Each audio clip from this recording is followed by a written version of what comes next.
Because sometimes a lot of people think, or if you're doing something you're passionate about, it's gonna be easy. And it's not. Yeah, and you find there's a lot of things within that particular passion that you don't like. Yeah. But you have to do in order to get, to that point. Yeah. So it could be things such as in business administration. Realize, typing proposals and emails and blah blah blah. That is not my thing, but I'm passionate about building a business. So you are forced to do those silly things because the bigger picture requires you to, pass that stage so you can get there. So then, the fallacy is that if you do something you love, you're gonna love every moment, So when things get tough, but then I thought I had passion about this. Then, what about this? Yeah. Yeah, that's true. Yeah. Because passion alone is enough. Yeah, passion, much like talent, it's not enough. There's a lot that goes behind the scenes. Go Juventus, go Ronaldo, go Messi, go Barca. That we'll probably never know about. Yeah, and sometimes it's not even in the field of play. When he's alone at home, thinking about a game, to say, I need to work on this and that. And he goes on to work in the parking lot, do drills and such stuff. So Tina, we see the final product and say, no, that one is talented. But then talent alone, it's not sufficient. I guess that's why, there's practice at the end of the day. So there's practice, and I think over that, emotional intelligence or emotional temperance of some sort. To say, it's gonna get tough along the journey, but you need to be prepared emotionally. Because sometimes you can work on the body, but then if the mindset is not in line with the physical state, then you're not gonna make it. I guess that's why they say, after passion comes, I think, two other things. It's more on perseverance. Something we never talk about actually. Because passion is more about excitement. It's more about feeling good about what you want to do. But perseverance is more about doing the things you don't love doing for the sake of for the sake of the bigger vision. So with persistence, perseverance, and then obviously consistency comes into play. So I think having those two, to be able to persevere and be consistent, I think that's what makes passion seem as though it's easy to do what you love, because you have these two other elements that actually even when the odds are against you or it's too hard or whatever the case is, you're still able to you're still able to press on, simply because you have the perseverance and the consistent with legs in a lot of people. As you were saying, temperance of sort or emotional intelligence of sort, that you can say yours is just to hold the mic and be a poet, but there's writing that goes into play within creating the reciting the poem of its sort, putting words together and stuff like that. So it's nice to talk about things we love, but the actual work. And I mean, especially when it comes to consistency, I think when you don't have the emotional strength, you can't be consistent. Because consistency means that you did a video today, upload on Instagram, you get 1 like. Then you have to do another one after getting 1 like or 1 comment. So if you don't have the emotional temperance, then you say, this video, 1 like, then perhaps what I'm doing is garbage. Then you say, no, let me forget about this speaking or poetry or whatever I've been doing. And that's when you lose it. But emotional intelligence says, you've done the first video, you got 1 like, maybe you need to improve. Do another one, maybe get 2 likes, and you realize, okay, let me be consistent and let the market be the judge of whatever I'm doing.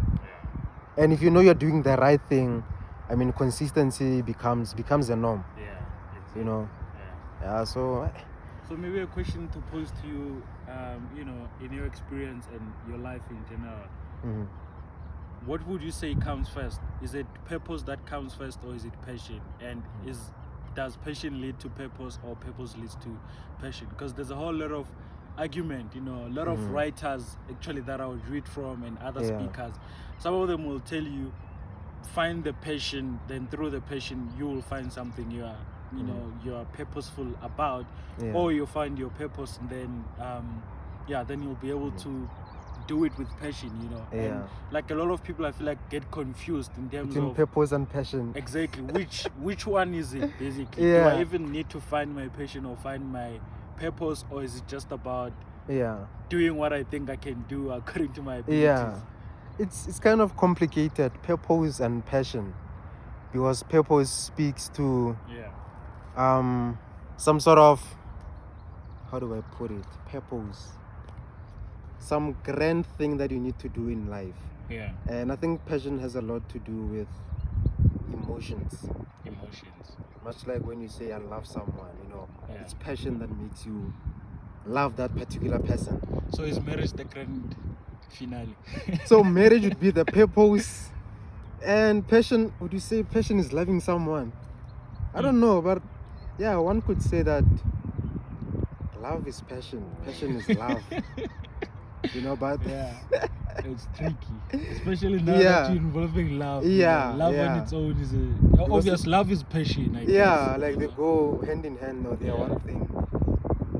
It's a matter of semantics to say how you use the word in a particular context.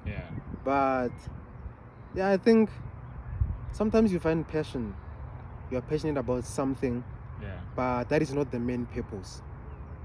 You can say I'm passionate about writing, for example. You know, but your purpose is not to write per se, but then your purpose is to educate people. So passion, maybe it's sort of the vehicle that you are using towards the purpose. To say my goal is to heal people, and in healing people, what is my passion? My passion is poetry. So through poetry you are healing people. Healing is your main purpose, but your passion is poetry.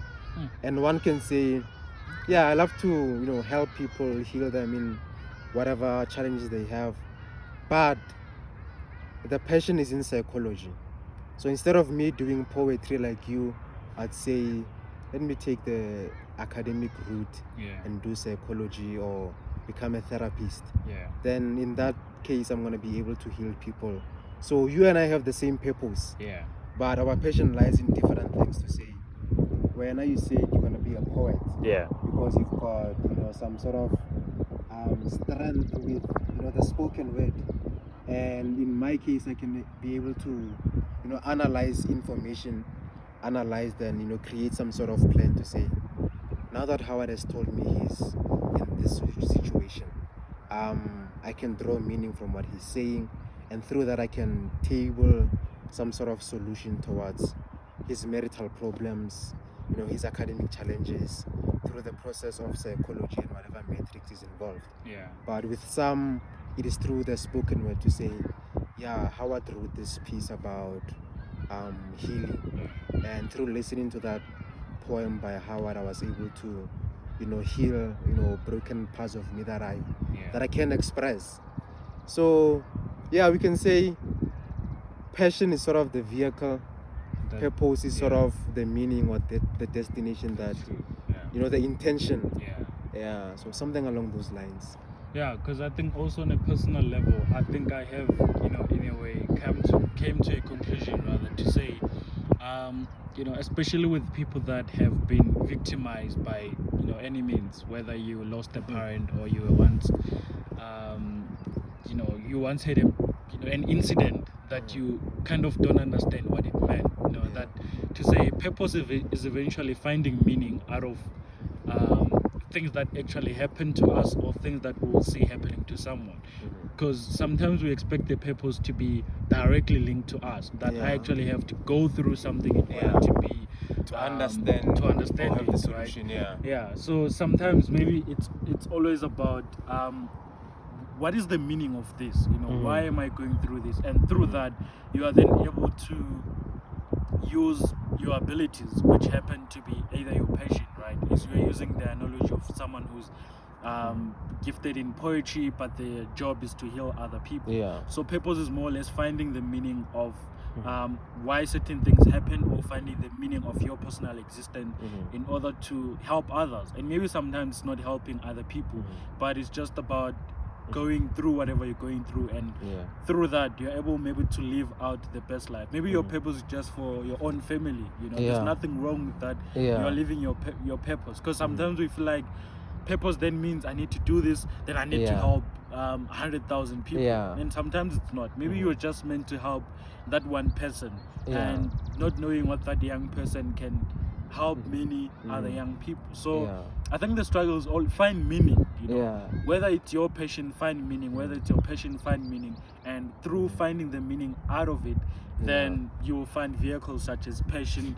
Then you can be motivated and inspired. But to go the opposite route of saying, let me go to this seminar, maybe get this motivation, then maybe I'll come out having found my it's very hard for you to find something you haven't discovered, or you haven't noticed that you need to discover, right? So you can go to a football trial, right? You're not even aware that you need to train or run or kick the ball, right? So you're basically just going there not knowing exactly what you need to do. So it's almost impossible for you to even find out whether is this part of your purpose or your passion. So I think understanding, find meaning, you know, I think that's just the safest word I can live with. And I think it also goes to that concept we discussed when we were hiking some few days ago.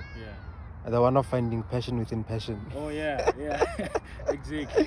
So you find your passion to say, but then my passion is, say my passion is football. I love football and all that. But within that love for football, you need to find your place within that space. You say, I love football, but then I don't love to play football. I love to analyze. So perhaps I can be a commentator or a sports writer. Or a sport analyst. You know, so sometimes we think, my passion is football. So I need to become the next Lionel Messi or Ronaldo. Only to find that, yes, your passion is around the right thing, but your passion within that specific thing is what's misguided. Then you find me going to soccer trials day in, day out, and you're not getting accepted. You know, then I become depressed to say, but then I've got passion for football. Then what's going on? Only to find that you've got passion for football, but you can be a coach, you can be a commentator, you can be a technical manager or a trainer or whatever the case is.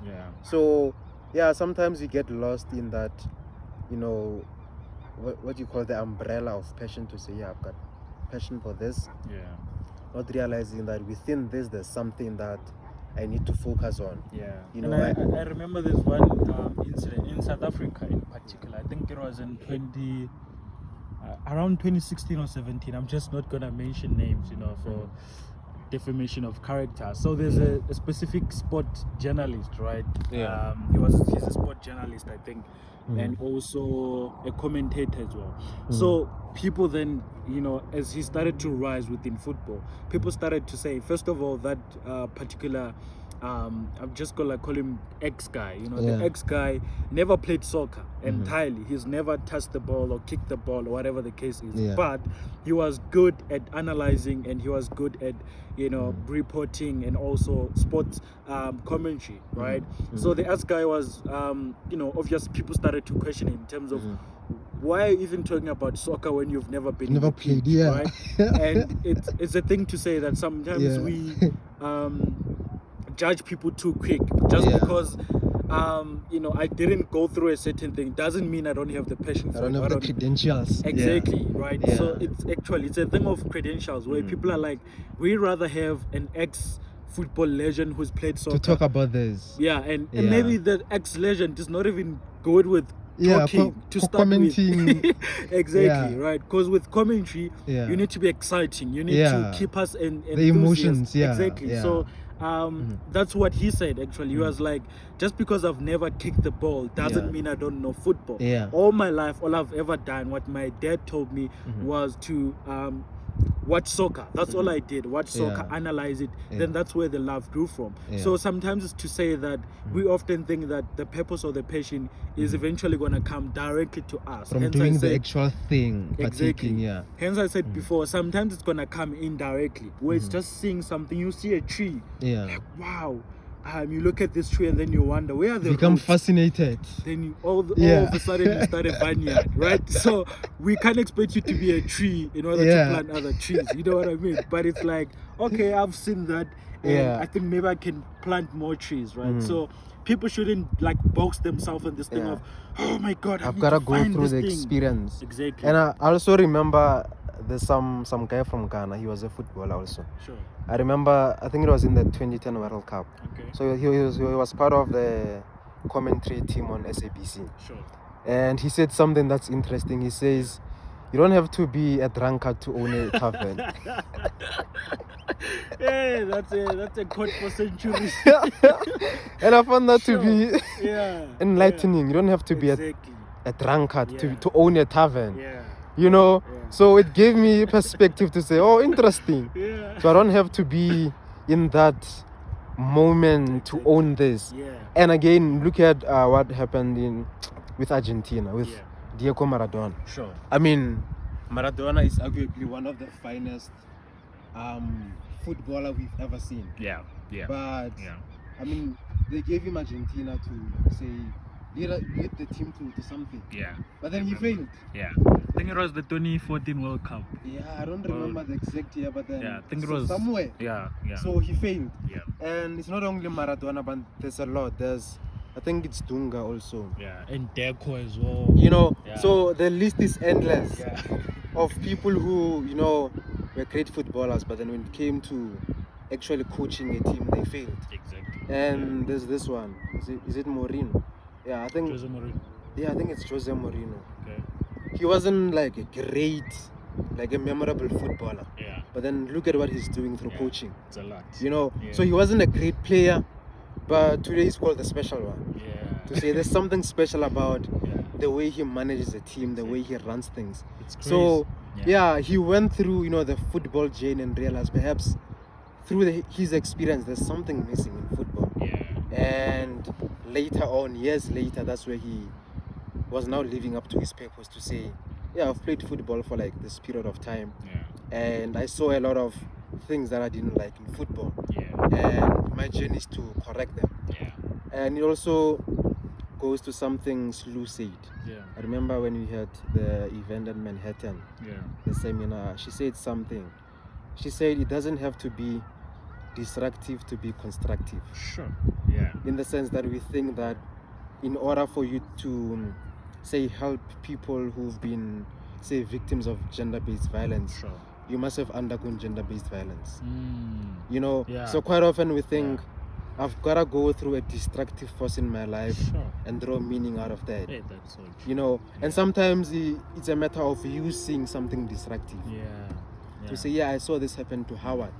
You know, to say, I've had a perfect childhood and this is what I wish for each and every child. You know, to experience what I've experienced. So many at times we try to find, you know, chaos in our life, to say, what is the chaotic thing that's going on in my life, and how can I draw meaning from that? And you realize that you have a normal life, there's nothing chaotic about your life. So does that mean then you don't have a purpose, or there's no meaning to your life? You know, so which can be true, of course. She was in actual fact demystifying the fact that you need chaos in life to draw meaning. To say chaos is everywhere. You can see chaos from someone's life and say, you know what? I can help that person overcome this and that. You know? I think maybe to, you know, wrap up our beautiful impromptu high talk, you know, conversation. No script. No script. Because I'm saying it's reaching 20 minutes, so I don't want it to be too long. You know, I think it's what Dr. Wendai would say, you know, detachment from everything, then connection with everything, right? And definitely. He would say that, for instance, we find more empathy and compassion to the things that, you know, we see happening. So unlike sometimes we expect ourselves to be in the shoes, but he says you walk better when you see someone actually good, listen, you know, your shoe, I think it has a bit of a problem, and then we can take it to someone who can fix it. So sometimes when you are too much in what's happening, you have very little room of seeking help and finding help, meaning, right? It's like, look at it this way, like if we would see a man who's hungry, who's got no clothes, surely for himself he doesn't have the means to go out and find resources to help him, but we can see him and be like, listen, I know a charity where you can go and get clothes. So I think that's exactly what you mean, that quoting Slow, that it doesn't have to be destructive in order for it to be constructive. So and I mean, also I love football, so hence we always wearing soccer kits, guys. I'm sorry, now you understand. We couldn't play soccer and become professional players, but we thought let's rather rock. So, you know, another example would be as a person watching a game of football, you know, through watching a game of football, you're able to see that, you know what, Howard should have done this and that, and if he done this and that, he would have scored. You know, so you have a better lens of telling Howard what he should have done or what he should do next time, because you're standing from a distance. So that allows you, you know, a different perspective, looking at everything that's happening. You know, Howard himself, you know, is within the space, so he's not able to see what's going on around them. And also the analogy of being in the spotlight, to say if you're in the spotlight, you know, you're the center of everything. Everyone can see you, but you can't see what's going on around you. And because the light is on you, it's on so you, like so you don't see what's going on. That's you know, you're performing there, so you need someone who is perhaps behind the scenes, or is watching from a distance to say, you know, Howard, I saw you perform this and this, but next time do this better, move to the left, so we get a better view on the camera or the sound or whatever the case is. So you are not in that space that gives you a proper view of, you know, the situation, to say, I see that better now, and I can approach Howard to say, Howard, I see you're doing this and that, and from what I'm seeing, I love what you're doing, but I think you can improve this and that. So it's a matter of you finding, you know, some sort of purpose in helping Howard in whatever he's doing, you know. So 20 minutes, that's enough. We'll leave them for today. That's enough content for 2 weeks. Listen to 2 minutes per day.